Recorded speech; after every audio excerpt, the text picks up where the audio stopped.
Good morning. I'm the Vice President and Provost here at the Germantown campus, and it is my distinct privilege, pleasure, and honor to welcome you to Montgomery College this morning, to the Germantown campus, and what to me will forever be the new Bioscience Education Center. This building opened just a year ago, and we still think of it as teething. So I hope you enjoy the day here and that it serves you well. I also want to congratulate and give kudos to that organizing committee. Boy, did you pick the right Saturday for this event. Well done.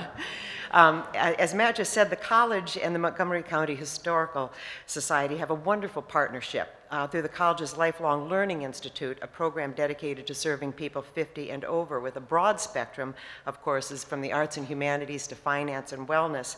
The Historical Society brings historians, local writers, impersonators, playing historical figures to classes in local history. History does come alive at Montgomery College thanks to our partnership with the Montgomery County Historical Society. It is my honor and pleasure to introduce someone else who understands the value of an education, who holds 4 higher education degrees, and who is part of the history of Montgomery County. Indeed, he has made history in Montgomery County. It will be time for that afternoon session if I try to list all of the accomplishments in his long history of remarkable service. But you're history buffs, so let me add just a little history. He served as an infantry captain in the United States Army. His tour of duty in the Vietnam War earned him the Bronze Star, the Vietnam Service, and Vietnam Campaign Medals. He was selected as a White House Fellow. He served as a member of and chaired the Montgomery County Human Relations Commission, now called the Human Rights Commission. The list of boards of directors of professional, civic, and community organizations and of honors and awards is long and distinguished, too long to give all of it here. Of course, one of his greatest accomplishments was to marry his wonderful wife, Catherine. In 2006, he was elected to his first term as Montgomery County Executive, an office he still holds. And let me add a personal note. In my current role, I have had the opportunity to interact with, to listen to learn from this person. He is a student of history, he has learned its lessons, and he is a great friend of Montgomery College and of the Montgomery County Historical Society. He has a passion for the people of this county, its history, and its future, and for the nation and the world. Mr. Ike Leggett.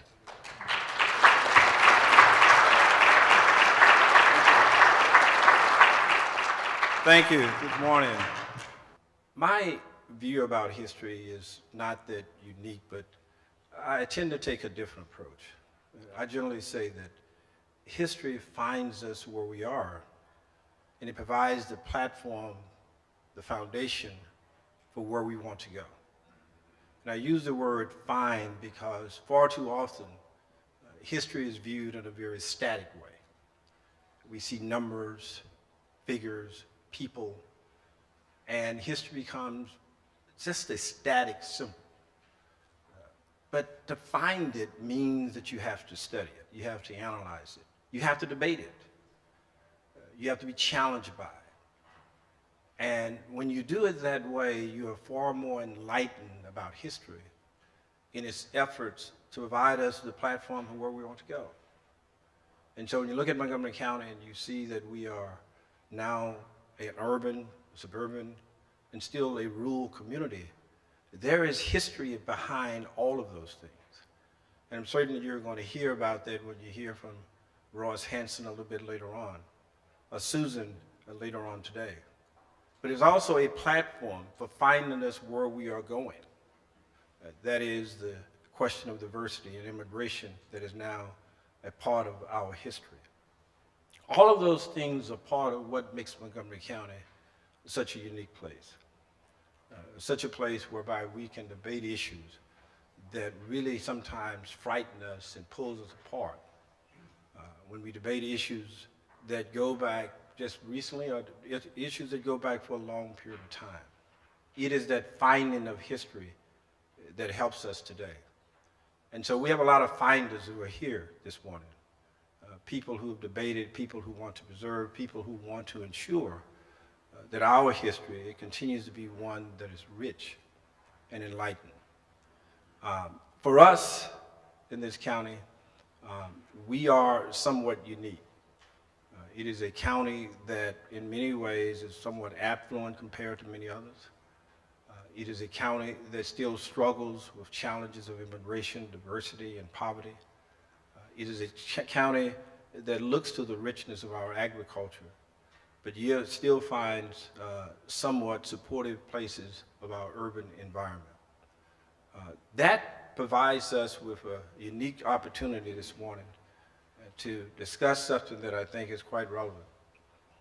How is it that we can maintain all of these diverse interests in a county that is changing? And when I ran for this office some years ago, I said the biggest challenge before me is to figure out how we effectively manage change. Effectively manage change. And that's what history helps us provide that.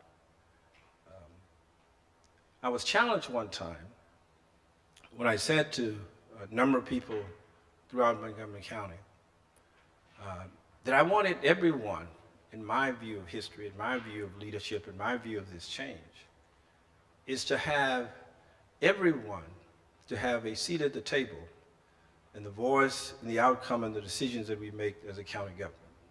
A seat at the table and a voice of the decisions that we made here in Montgomery County. And I said that for a number of months traveling throughout Montgomery County. And finally, a person challenged me.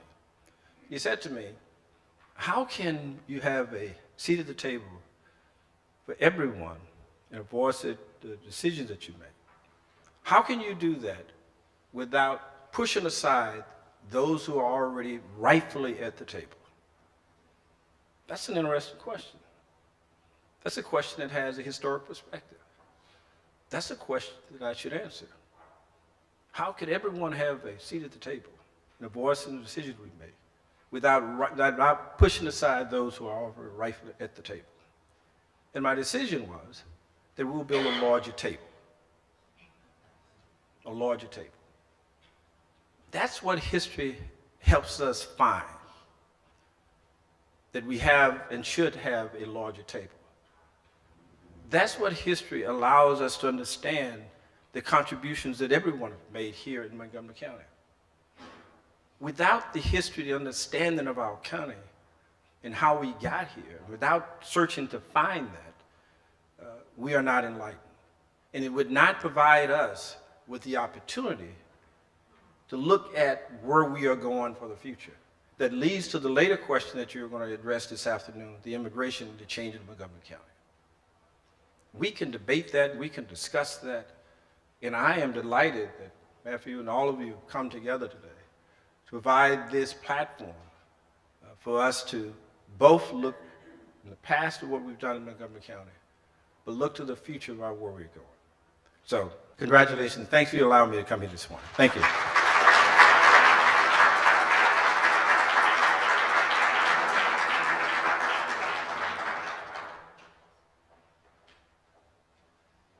Thank you, County Executive. I think the perspective that he offers and the understanding and appreciation of the importance of history is something that means a lot to all of us, and I think will help us be a better county as we transform over the years.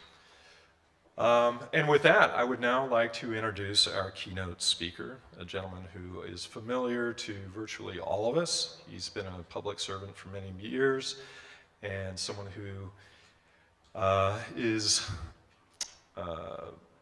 publishing what I believe to be what has been called the most important history of our county in the since 1976. Phil, is that correct? I'm quoting Phil Canelon here. So, and with that, I would like to introduce Royce Hanson.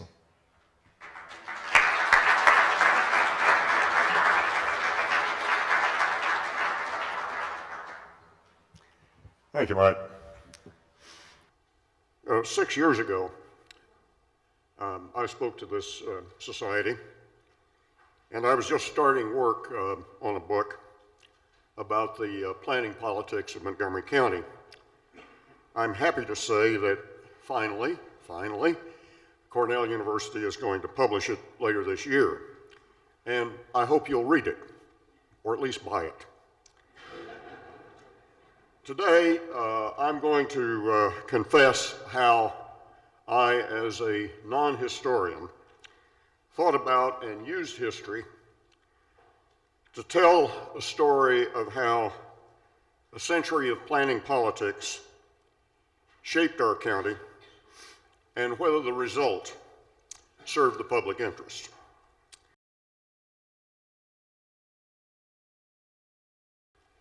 I began, since I'm a non-historian, at the end instead of at the beginning.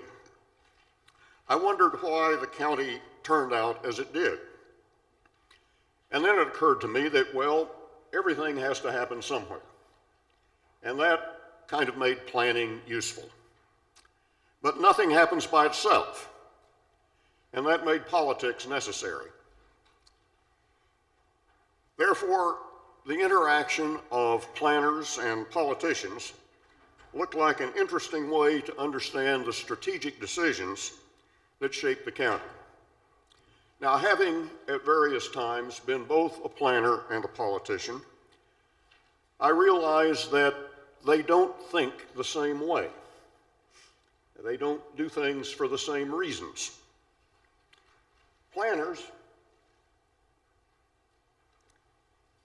ask, what is the problem?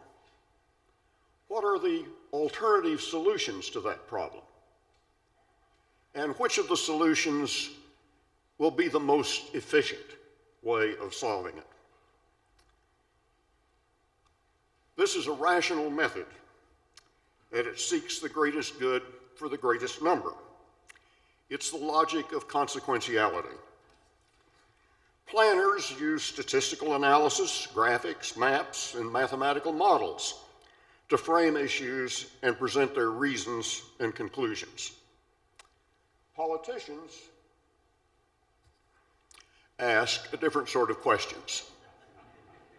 Who am I? What kind of a situation is this? What do I want to do, or, God help me, have to do? What is the appropriate response? It's the logic of appropriateness. It's exemplified by the garbage can. Problems, issues, and solutions are all jumbled together in no rational order.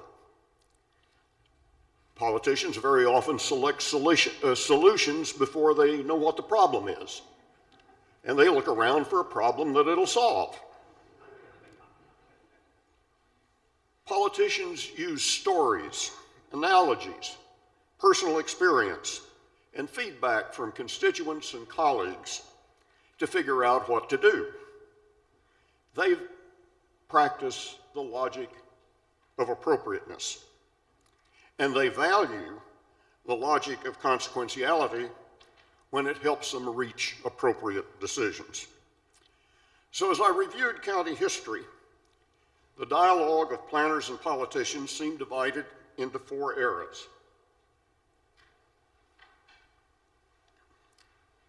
Each governed by a distinctive combination of public and private interests that was capable of governing for a sustained period. Each of these regimes held a unique position in a continuum, or on a continuum of interests, ranging from favoring robust development to the folks on the other end who had either little or no enthusiasm for it. And their antagonism was grounded in values that are deeply embedded in the American political psyche.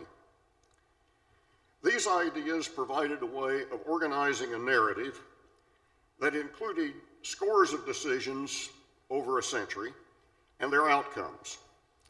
But histories are also moral stories, as Ike was suggesting. They not only ask, so there, but so what? Now, the moral of my story is that Montgomery's planning politics, though sometimes erratic and occasionally even ridiculous in its process and outcomes, produced outcomes on the ground that reasonably can be said to have served the public interest. Now, as the First World War ended, sewers made Montgomery suburbs possible. As Reinventing once said, civilization follows the sewer. The automobile made the suburbs feasible, and Brook Lee made them happen. Brook Lee, how many of you knew Brook Lee? 2 people here. Everybody ought to know about Brook Lee. He was the descendant of generations of Lee and Blair statesmen. He was the son of the first United States senator elected by popular vote. He and his siblings inherited hundreds of acres of land bordering the District of Columbia. He organized in about 1910 or 11 a National Guard company that eventually went to serve on the Mexican border with Pershing rather, and then later went to Europe where it distinguished itself, and the colonel came back to the United States a hero, awarded decorations by 3 nations. Before he got off the boat, the Maryland Democratic Party had nominated him for comptroller of the state. And while serving as comptroller, he and his brother formed a real estate company to develop their family's property.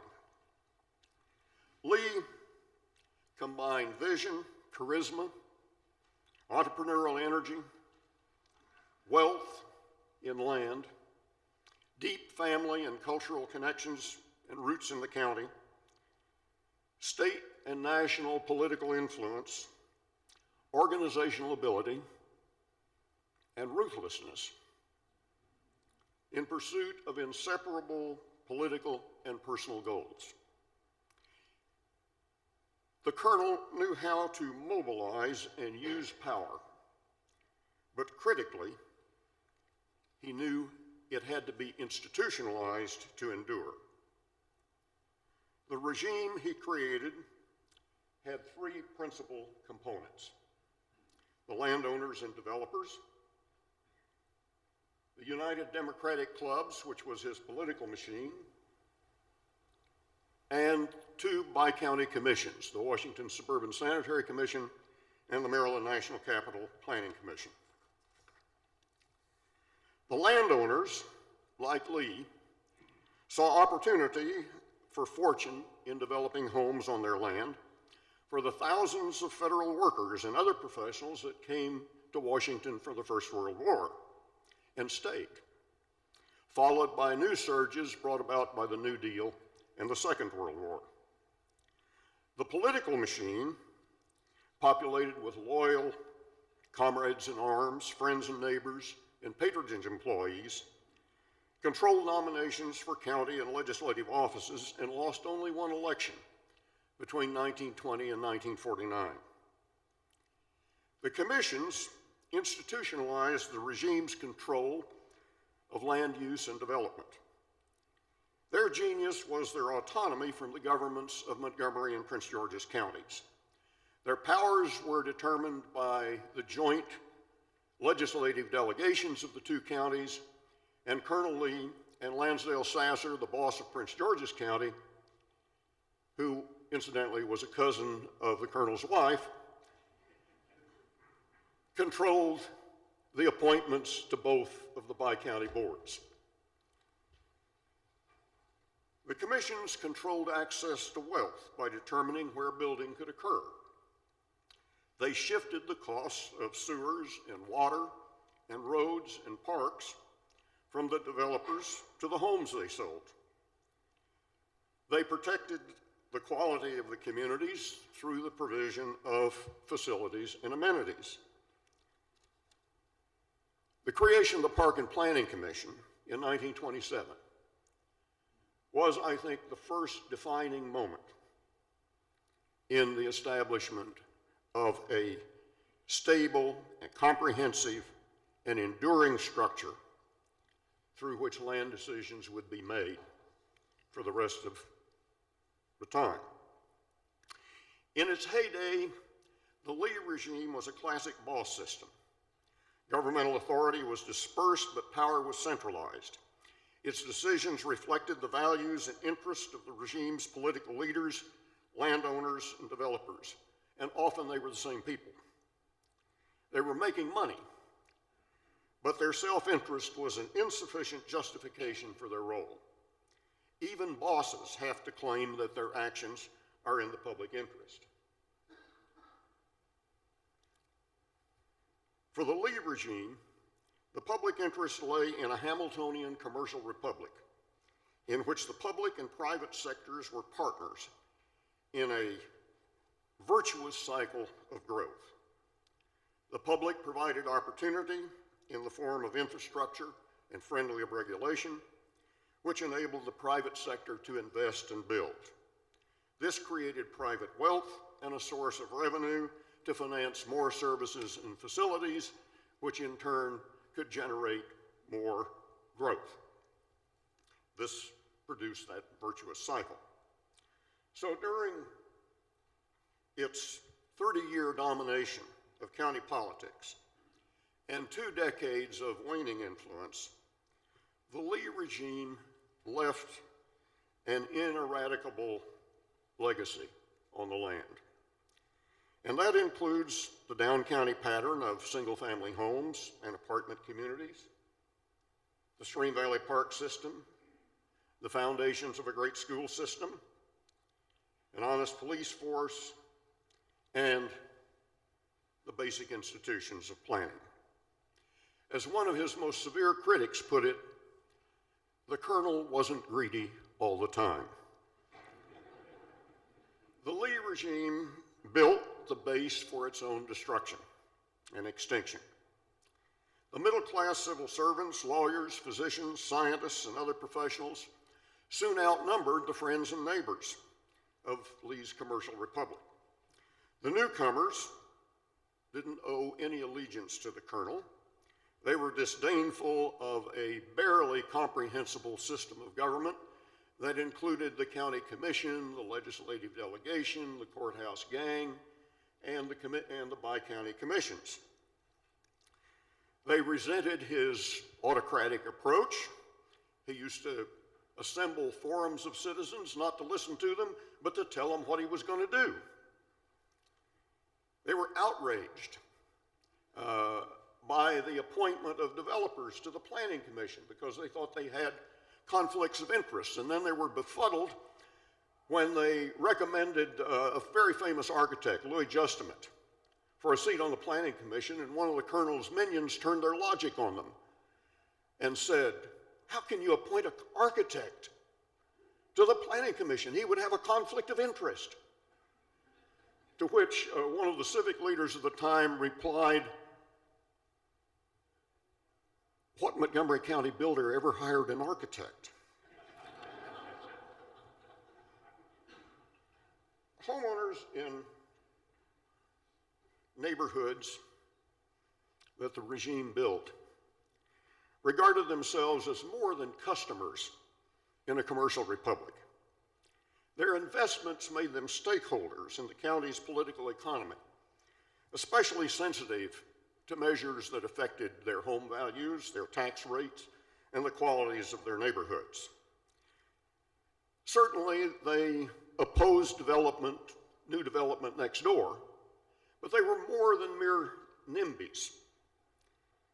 Having rejected the city and its noise, congestion, pollution, and social problems, they were imbued with the idealism of the New Deal, the vision of the Garden Suburb, and the progressive movement's belief in the administration of government by neutral professionals very much like them. They believed in bottom-up democracy rather than top-down boss rule. They were citizens of a Jeffersonian miniature republic, and they were determined to impose popular will on a county they regarded as out of touch with democratic and progressive values of openness, responsiveness, competence, and integrity. Because the Hatch Act prevented federal civil servants from engaging in partisan politics, citizens of the miniature republics at first organized through the Federation of Civic Associations and the League of Women Voters. They persuaded the anti-Lee council that was elected in 1934, the only one in 30 years, to ask the Brookings Institution to conduct a thorough study of county government, and Brookings did so and then recommended replacing the existing commission system with a home rule charter and a county manager system, and transferring the powers of the bi-county agencies to the county government. The Lee regime, and then the citizens organized the Citizens Charter Committee with Stella Werner as its director. The Lee regime defeated charter referendum in 1942, but the voters finally approved it in 1948. And reform slates were elected in 1949 for an interim council and then for a full term in 1950. But the formation of a new regime stalled because the colonel counterattacked. First of all, he secured state legislation that required all county officers to be elected on a partisan ballot. This prevented anybody who was a federal civil servant from ever running for the county council. Second, though Republicans controlled the local legislative delegation, and Republicans also had a one-shot of controlling the Prince George's County delegation, the reformers were unable to secure the movement of the powers of bi-county commissions to the county because the colonel organized a lobbying effort in Annapolis that turned the two state senators, defected the Prince George's delegation, and split the civic federations of Montgomery and Prince George's County and crushed the effort to make the change. Meanwhile, the demand for housing in the post-war period, combined with new building techniques, sources of financing, and marketing strategies, changed the nature of development in ways that the Lee regime could not adapt. Merchant builders replaced the landowner builder of the interwar era. The sale of lots and custom building was replaced by large tract subdivisions and sale of homes from a few models. The merchant builders needed legal advice on rezoning, subdivision, project packaging, lobbying, contracting, and marketing. So a land use bar developed. And it formed a builders and bar regime together with the merchant builders. The Planning Commission at that time was consumed with rezoning applications, and consequently it didn't do very much planning. Land use lawyers held a policy initiative. Using Maryland's change mistake rule, they secured rezoning of land parcel by parcel, generating a domino effect across the county. The builders and bar regime was greedy all the time. Its great political achievement and its downfall was its decision in 1962 to take advantage of a split between the reform wing of the Democratic Party and civic groups, which regarded the reform slate of the Democrats as insufficiently pure, and it endorsed an opposing slate. The building and bar regime's leaders appropriated the nonpartisan rhetoric of the charter movement and endorsed a separate slate of the most pro-development candidates from each party. They created a letterhead committee called County Above Party, isn't it? Wonderful name, or CAP, and distributed a tabloid newspaper to every household in the county a fortnight before the election, and the entire CAP slate was elected.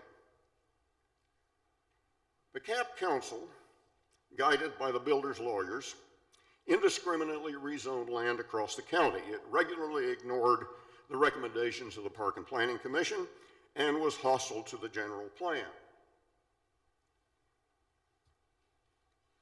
called On Wedges in Corridors, and it was adopted by the Commission in 1964. In a delicious irony, the Colonel's success in protecting the Commission's autonomy made it possible for the Commission to adopt it without Council approval. The Commission adopted it, however, only after planner Lewis Elston used pastels to prepare the land use map, shading the wedges with his thumb, making the density recommendations so ambiguous that each commissioner could interpret the map as he or she chose. As it stood, the general plan was more symbol than policy. It was a sop to the miniature republics that had demanded a plan, but it was no barrier to the Cap Council, which proceeded merrily to rezone land wherever anybody asked it to. The excesses of the council resulted in the defeat of 5 of its 7 members in 1966. Undaunted, the lame ducks held a series of midnight zoning sessions. Assistant county attorneys brought zoning cases down to the council chamber in shopping carts, read the titles, the council voted. The attorneys wheeled the cases back upstairs where the applicants' lawyers wrote the council's opinions. They were taken back downstairs where final votes were taken for their approval. Over 200 cases covering thousands of acres were approved in this manner before a judge stopped the binge by holding that the new council, elected in 1966, could be seated as soon as the election was certified. Now, as the new council of 4 Republicans and 3 Democrats waited to take office, Richard Shifter, who was the chairman of the Democratic Central Committee, met with David Scull, a Republican who had just been elected to the council. And Scull agreed to form a coalition with the 3 Democrats, with which he was more closely aligned philosophically than with the other Republicans. And the deal was that Scull would be the president for the first year, and then one of the Democrats would be president for each of the succeeding 3 years. But Scull died soon after the first transition, and instead of appointing his widow Elizabeth to succeed him, the Republican Central Committee appointed James P. Gleason, who was a conservative Republican, and Republican control of the council returned in the following year.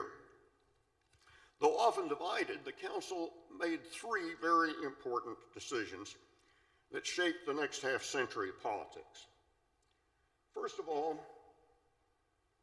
it created the Office of Zoning Hearing Examiner to hear zoning cases and make recommendations on their disposition to the council, and this sanitized and professionalized zoning in Montgomery County.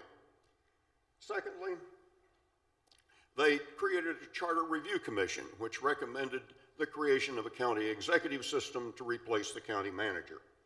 And third, and I think most important, they approved under new legislation that allowed them to do so, an updated version of the general plan. And this was the second defining moment in the history of the county's development.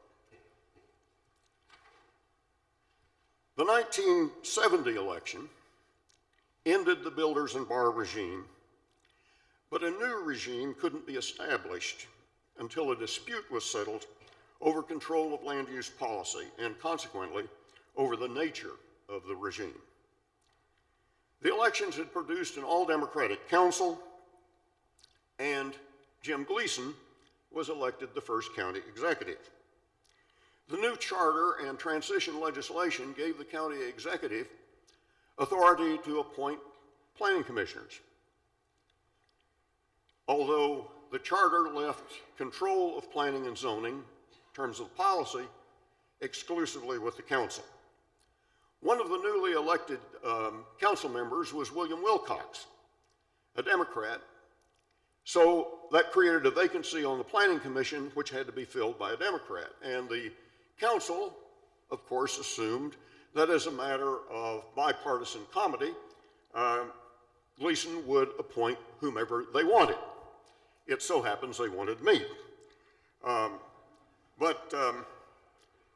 Gleason declined the honor of appointing me because he was upset that the council was trying to get legislation passed that would strip him of the appointment power. And he said he would nominate me only if the council dropped its proposal. And the council declined that honor. So Gleason went to the delegation and made a deal with them. He said he would nominate me and allow the council to have one other appointment if they would authorize a one-year study of where planning was supposed to go in county government. The delegation agreed. The study, I don't think, ever happened. But Gleason then nominated me. But the council was so infuriated by the deal that he had struck with the legislature that they declined to approve me for a couple of weeks. They, of course, expected that, and finally I was approved in 4 months after I was first proposed for the job. When Carolyn Freeland's, who was the chairman of the commission, when her term expired, Gleason nominated former Senator Tom Anderson to replace her and to designate him as chairman of the board. The council approved the appointment, but declined to approve making him the chairman. This left Robert Brennan, who was the senior Republican on the board, as the interim chairman until the decision could be made about what to do with the appointment power. Gleason also wanted to appoint somebody to replace Gordon Lamb. Gordon and Gleason were at opposite ends of the Republican Party, and they mutually detested each other. So when his term and Brennan's term expired, he nominated people. The council refused to approve them. Gleason then asked for a final decision on Anderson as chair. And instead of doing that, the council went to the delegation and got them to strip him of the appointment power and place the appointment power back with the council. So in February of 1972, they replaced Brennan and Lamb with Helen Scharf and Jack Alfondry and appointed me as the chairman. Now, this series of actions resulted in the establishment of a new progressive regime. The principal elements of the progressive regime were the county council, an electoral base in the civic associations and the liberal precinct of the Democratic Party, and the planning board and its professional staff.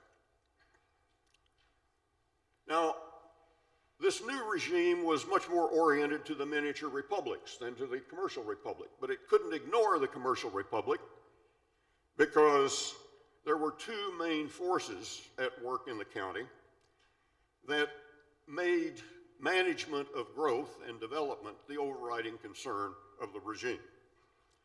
The first was a building moratorium caused by rampant development in the previous decade that overburdened the sewerage system. Trunk sewers in several basins supercharged during rainstorms, backing up into homes, levitating manhole covers on geysers of wastewater, and polluting streams. The Blue Plains Regional Sewage Plant lacked adequate capacity, and raw sewage was flowing into the Potomac.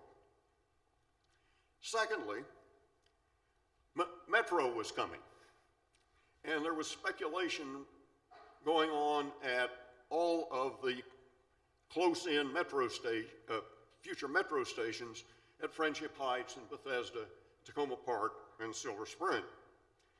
The progressive regime was confronted with the harsh reality of planning politics. It wasn't possible to make everybody happy, but it was really, really easy to make everybody mad, as Friendship Heights would soon prove. A session later today is going to focus on Friendship Heights, so I'm only going to mention its significance to to the history of planning politics. First, it introduced a new approach to planning and zoning based on the logic of consequentiality. Land uses were based on the capacity of public facilities, particularly transportation, to serve them. And this drastically reduced the area's development capacity. It linked zoning directly with the plan and rezoned the area comprehensively using a sectional map amendment. This prevented rezoning as in the past using the change mistake rule because it established a new floor from which change had to be measured. And it established a system in which density above a low base had to show that it was consistent with the plan.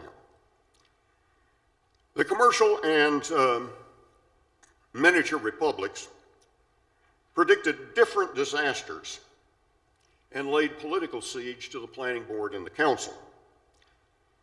The miniature republics forecast ruin for their communities and demanded further reductions in density.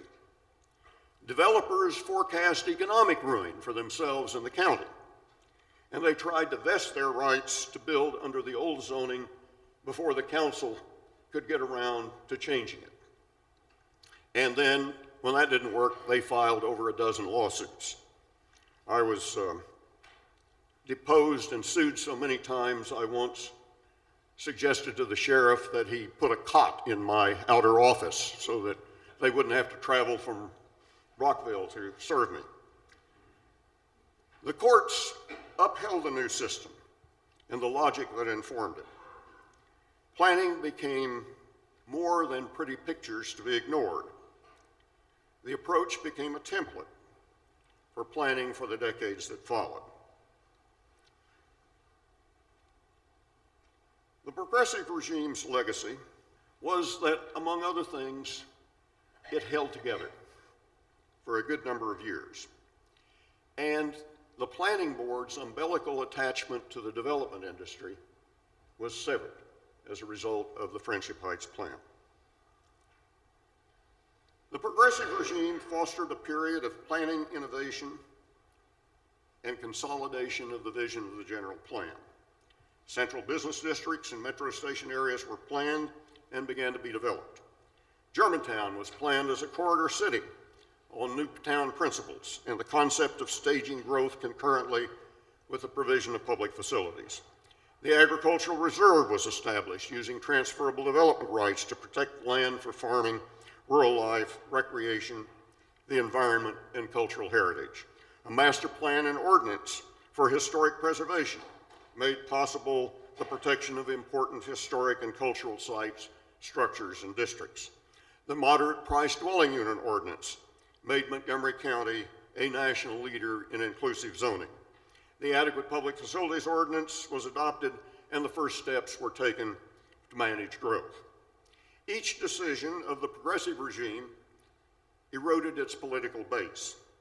Some miniature republics were disaffected. Others aged, became distracted, or dissolved. The liberal precinct organization dissipated and was replaced by public employee unions as the central force in electoral politics.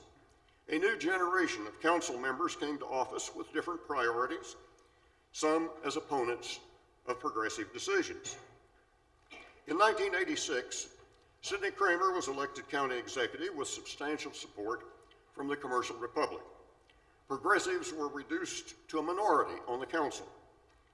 Kramer and retiring executive Charles Gilchrist persuaded the General Assembly to grant the county executive power to appoint 2 members of the planning board,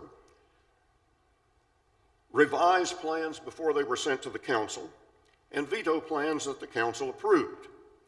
The ties between the council and the planning board frayed over disputes about development that were roiling county politics at the time. Kramer used his appointment power to further weaken the ties and came within one vote of placing his proposed person in the chair of the planning board, which would have shifted it into the executive's orbit and made possible the formation of an executive-centered regime. But his overreach and enthusiasm for unpopular development projects resulted in his defeat in 1990 by Neil Potter, longtime advocate of measured and planning. Potter succeeded in returning full planning authority to the council, but the combination of generational turnover in politics and single-member districts made each council member an independent political operative or entrepreneur and impaired the development of a coherent view of development policy. The council no longer saw the planning board and its chair as partners in a governing regime, but more like a bureaucracy to be managed at arm's length, although it remained an important force because of its statutory powers and institutional role. Council staff supplemented or in some ways replaced the board as the council's principal advisors on land use issues, and policy focused on congestion and generally was governed by inertia more than innovation. A pure political regime emerged in which there were no stable alliances, and councils elected after 1986 vacillated between support for the interests of the commercial republic and those of miniature republics. After years of decline and false starts, the regime happily ratified the consensus reached between the two republics on Silver Spring, and with some skilled maneuvering by County Executive Douglas Duncan and a lot of badgering, its redevelopment began. Miniature republics rejoiced over the approval of Legacy Open Space, a program to protect important environmental issues and cultural resources. But they lost the county road wars to the commercial republic with the election of a slate of council candidates supporting the construction of the intercounty connector. For the most part, inertia characterized planning politics. Since the general plan proposed a new corridor city at Clarksburg, it seemed the appropriate thing to do. But a lot had changed in the 20 years since the approval of the general plan. Metro ended at Shady Grove. Clarksburg had no infrastructure, and none was planned. Little Seneca Lake was constructed as the region's emergency water supply. Building a city in the headwaters of the region's emergency water supply ordinarily would not have seemed like a good idea. But the general plan was sacred, and it recommended Clarksburg. The challenges became one of doing minimal environmental damage and satisfying the interests of both the miniature and commercial republics. This created what is known in political science as a wicked problem. Everybody got into the act, and true to Montgomery County tradition, there was a lot of process. An advisory committee met 35 times over 2 years. The draft plan balanced the desires of those wanting a traditional suburban hamlet with proponents of more homes and industry. For the town to function, the plan recommended the widening of I-270 and Frederick Road and a lot of other thoroughfares. Water quality was to be protected by the best stormwater management practices and placing the most sensitive watershed, 10 Mile Creek, in the agricultural reserve or in rural residential uses without a sewer. And all elements of the plan were tightly interdependent. Then, 17 committee work sessions and 7 full council work sessions loosened the fit among the plan's elements as the council tried to satisfy first the interests of one group and then another. For ambitious developers, it expanded commercial space and added housing units in the 10 Mile Creek watershed. This agitated the environmentalists, so the council placed the development of the watershed in the final stage and made it contingent on expert studies finding the best management practices could protect water quality. When developers complained that they couldn't build with no infrastructure, the council decided development should proceed, either through the creation of development districts that would issue bonds supported by a special tax to finance facilities that were ordinarily provided by the capital budget, or if developers provided other undefined means of financing them, such as just writing a check. From that point, good intentions and appropriate actions metastasized into a complete mess.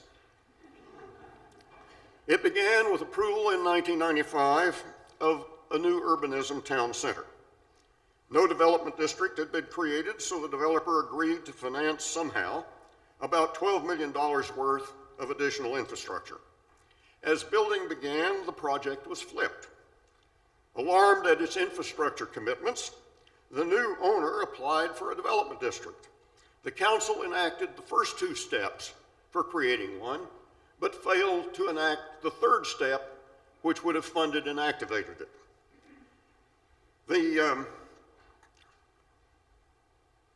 The project flipped again. The 3rd developer proposed a strip shopping center instead of the neo-traditional market square that homebuyers had been promised when they bought their homes.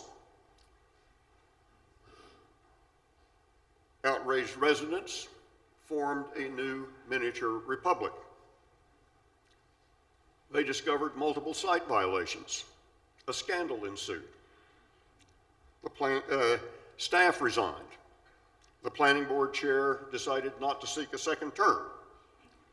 Before enforcement action and fines of over $3 million were imposed, the council proposed outsourcing the dispute to mediation between the developer and the residents. Mediation initially produced a compliance plan, which the board accepted and ordered the developer to produce a conforming site plan for approval. Now, as the developer tried to deviate from the compliance order, mediation bogged down. The developer then invoked compulsory arbitration, and adding insult to injury, it asked the council to activate the development district, which would shift to the homeowners $14 million worth of infrastructure improvements that the compliance order required the developer to build in lieu of fines. The homeowners, for some reason, objected. The council finally rescinded the development district. After the board approved a final site plan, after 2 excruciating days of hearings, the developer failed to perform and sold the project once more, this time for $1.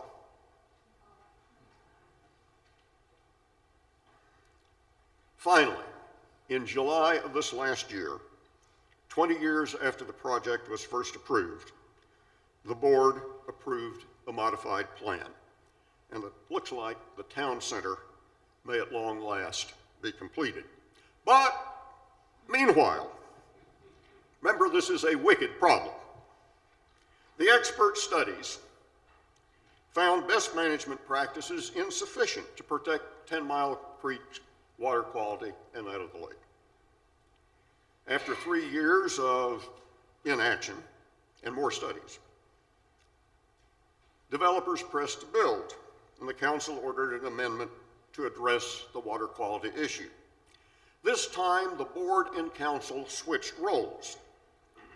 The board applied the logic of appropriateness, compromising incompatible development and environmental objectives. The council, under pressure from miniature republics, relied on scientific evidence and applied the logic of consequentiality, substantially reducing density and impervious cover. A lawsuit followed, so stay tuned. Now, as the pure political regime extricated itself, or is extricating itself, from the Clarksburg mess, Montgomery's suburban era was ending.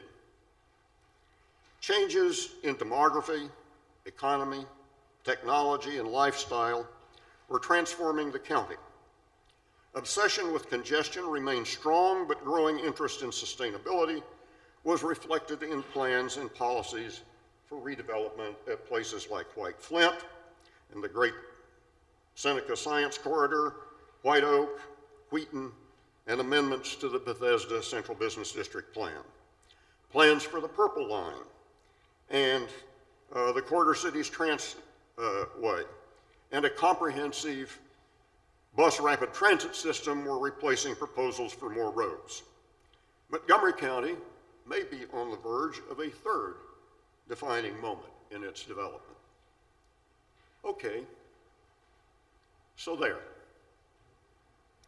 But, so what? In contrast with other kinds of policy, land use decisions leave empirical evidence on the ground. So, has a century of suburban planning politics produced a pattern of development that served the public interest? Development, generally following wedges and corridors, has enjoyed public support.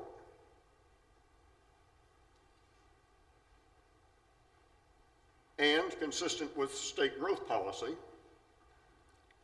it has reduced sprawl in Montgomery County more than any other large county in the state. But has the development pattern been more beneficial than costly to the county as a whole in terms of fiscal sustainability, comparative mobility, and environmental quality? Using constant dollars, the assessable base of real property, home values, and personal income grew faster than population since 1970. Although the cost of county government per person has doubled, county taxes as a percentage of county personal income increased by only 0.3%. This is not to say that a different pattern of development would have produced better results or worse results. It's only to say we probably meet the woebegone standard. It's pretty good. Now,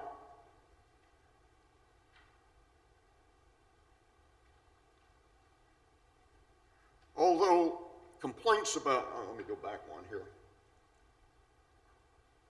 Well, we'll see if that works. Forget it, I'll just talk it through. Although there were complaints of congestion, nobody's ever complained about congestion in Montgomery County, I'm sure. They've been sort of persistent and loud. The overall mobility of county commuters has changed little over 30 years. Average morning peak time for all modes rose by 5 minutes, but only 1 minute for drivers. The change in the overall average is due to the fact that Montgomery County has more transit riders than any other major county. 15% of our commuters use public transportation compared to 9% in Fairfax County. Montgomery drivers also experience less congestion and fewer minutes of delay per person than those in Fairfax. 60% of Montgomery workers work in the county, higher than any other jurisdiction in the metropolitan area except for Arlington. The development pattern's chief environmental benefits are found in its 57,000 acres of parkland and 106,000 acres of the agricultural reserve, occupying 47% of the county's area. Whether benefits and costs of development have been equitably distributed is less clear-cut. Median rents are lower in Montgomery than in Fairfax, which put no limits on sprawl. A slightly higher percentage of renters pay more than 30% of their household income for housing. But when you include transportation, fewer than in Fairfax pay 45% of income for the combination of housing and transportation. Both the MPDU and TDR programs have modestly ameliorated the problem of providing affordable housing, but there's currently a shortage of about 50,000 affordable housing units in the county. And although affordable housing is widely distributed, the mosaic of income-consistent subdivisions across the county has produced disparities in the quality of life among our communities. Income equality increased, but Montgomery's inclusionary zoning practices have prevented creation of areas of extreme poverty and minority ghettos. Of the 550 census-defined neighborhoods, only 10 contain more than 20% of households living in poverty. Planning politics almost always involves tension between satisfying current desires and future needs and opportunities. And you need to have a reasonable range of choices for future generations. We've produced a pretty good range of housing opportunities. The parks and the agricultural reserve help protect a high-quality environment, and the development pattern puts the county in a strong position to produce more effective intermodal transportation systems.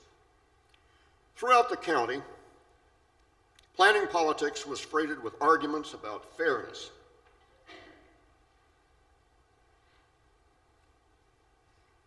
In resolving the conflicting claims about property rights, liberties, and choices. Decisions were more likely to be considered fair if they not only did the right thing, but they did it in the right way. This involved fidelity to principles of transparency, reciprocity, and accountability. The board and council came to practice transparency because secrecy is inherently suspect and because information inherently leaks. And it's very hard when you've got 9 members on the council and 5 on the planning board for more than one person to keep a secret. Reciprocity is a little harder. It requires the treating of the views of others with dignity and respect, and very important, that participants accept empirical evidence produced by reliable methods of inquiry. And this can be difficult for people of high self-regard and firm views, who are often wrong, but never in doubt. Building material support or material respect takes time and deliberation. People used to say planning takes too long, and I said it's like Lincoln said about his legs when somebody said they were too long. He said, they're just long enough to reach the ground. Montgomery's excruciating devotion to process sometimes induced paralysis, occasionally produced mistakes, but more often resulted in widely accepted solutions that balance private property rights with the liberties and convenience of others. Accountability requires public justification consistent with norms of democratic governance. The autonomy of the planning board made it less an agent of the council than a quasi-trustee of the future, expected to act in the best interests of a public that transcends a single generation. It was only a quasi-trustee, however, because its advice is contingent upon revision and final approval by an elected council. The board's autonomy was most valuable when it took the initiative and raised issues that easily could have been avoided if it were only an agent.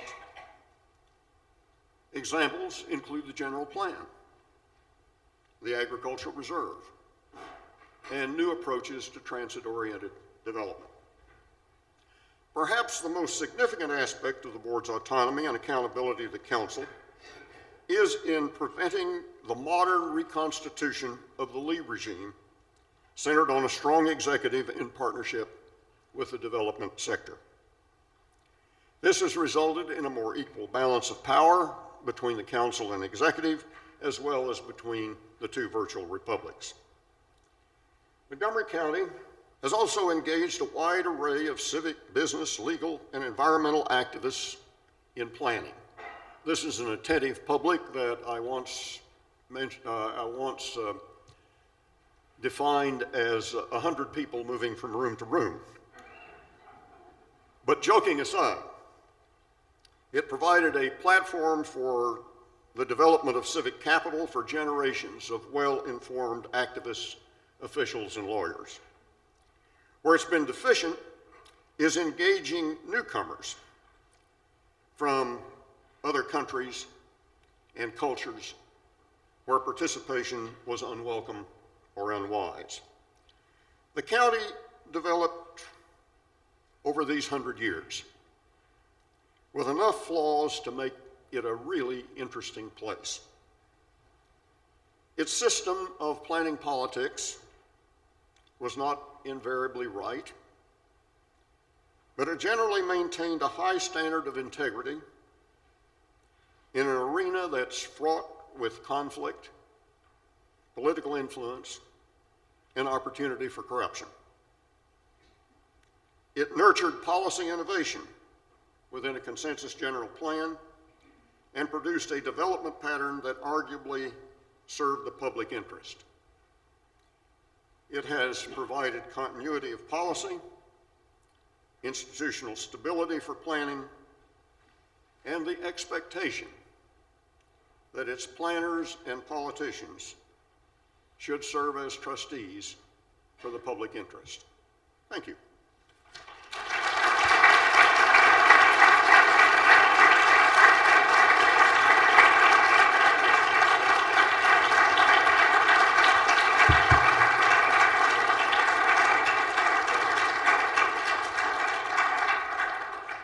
We have a couple of minutes if folks would like to ask questions. I'm sure Royce would love to. Let me grab a microphone. You want to pick them or you want me to pick them? Why don't you pick? All right. Gentleman right here. Sir.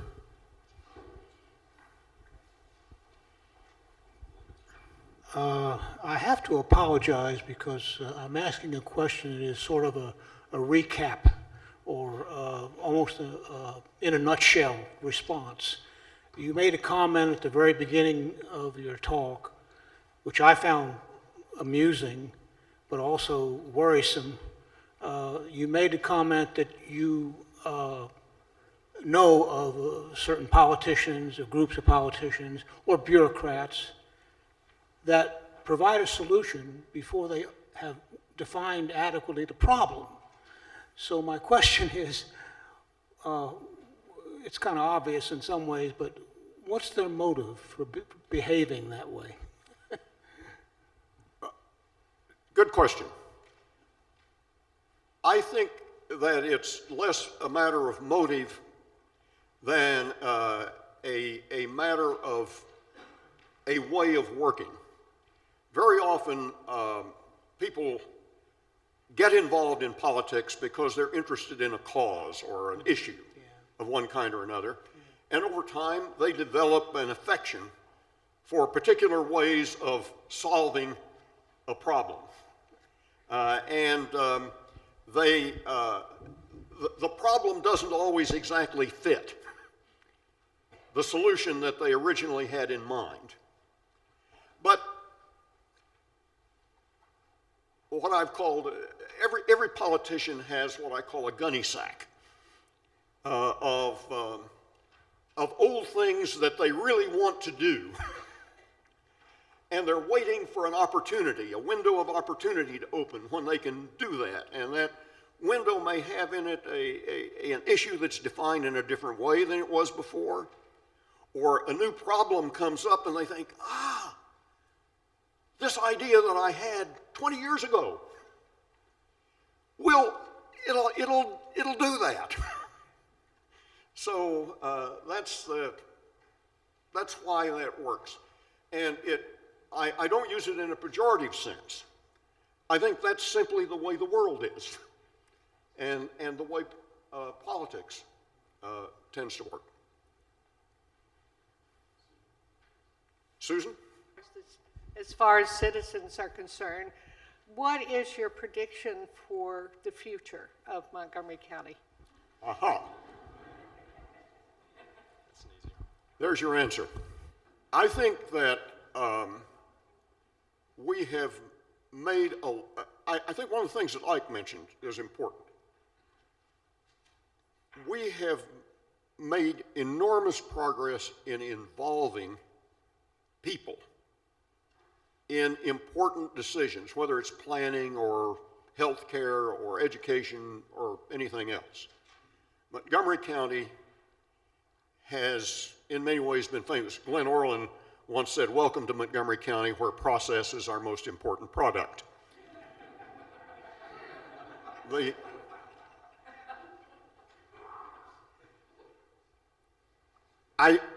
I think the future is going to depend to a considerable degree on our success in bringing many of our newer residents into the political arena. I think just about planning alone. I know when you were at on the planning staff, and I know others who have worked there, have worked hard and diligently to try to get new people to come to meetings. When I said that our planning attentive public is 100 people moving from room to room, unfortunately, too often it's the same 100 people. And we face serious problems here. One of the reasons that the charter movement and the progressive movement in the county were so effective is because it was based in home ownership of people who also grew up in a political tradition of the New Deal and the progressive movement, whether they were Democrats or Republicans.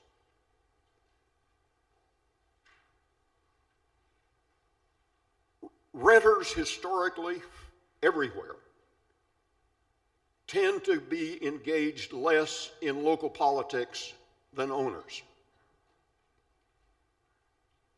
Immigrants, particularly immigrants who have come from countries, as I said, where participation is unwelcome or even dangerous, may be reluctant to become engaged, and we simply have to work harder to bring those people into the process. And I think the success, at least my reading of this history that I've been doing of planning politics, is that its success has depended very heavily on the level of participation and the conflict that participation engenders, because conflict is critically important to democracy, because it illuminates the kinds of choices that we have and lays bare the interests that are involved. And so for the future, we need to worry more about that.